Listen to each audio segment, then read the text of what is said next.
ہمارے نبی صلی اللہ تعالیٰ علیہ وآلہ وسلم نے ایک مرتبہ ایک نمازی کو نماز کے بعد فوراً دعا کرتے ہوئے دیکھا تو آپ صلی اللہ علیہ وسلم نے فرمایا عجلت ایھا المصلی، اے نماز پڑھنے والے تم نے بڑی جلدی سے کام لیا ہے۔ عرض کی گئی یا رسول اللہ صلی اللہ علیہ وسلم مجھے کیا کرنا چاہیے؟ فرمایا جب نماز پڑھو تو سکون سے اطمینان سے بیٹھ جاؤ، اب اللہ پاک کی تسبیح بیان کرو، اور پھر فرمایا کہ اس کے بعد مجھ پر درود بھیجو اور اس کے بعد دعا کرو۔ اب دوسرے ایک نمازی تھے، صحابی تھے، انہوں نے یہی بات حضور علیہ السلام سے سنی تو وہ اٹھ کے نماز پڑھنے کی، تو انہوں نے اسی طرح 2 رکعت نفل نماز بھی پڑھی اور اس کے بعد انہوں نے تسبیح اللہ کی پاکی بیان کی اور پھر ایک بار درود پاک پڑھ، تو حضور اکرم صلی اللہ علیہ وسلم نے ان سے ارشاد فرمایا سل تعطا ادعو تجب، فرمایا کہ تم مانگو تمہیں عطا کیا جائے گا، تم دعا کرو تمہاری دعا کو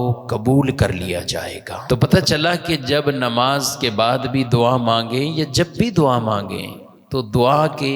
آداب میں سے اور دعا کی قبولیت میں سے یہ عمل کہ ہماری دعاؤں میں اللہ کا ذکر اور تسبیح، اللہ کی پاکی بیان کرنا یہ بھی شامل ہو جائے، اور اس کے ساتھ ساتھ رسول مکرم صلی اللہ علیہ وسلم کی ذات اقدس پر درود بھیجنا، درود پڑھنا یہ بھی شامل ہو جائے، کیونکہ جس دعا میں اول آخر درود شامل ہو جاتا ہے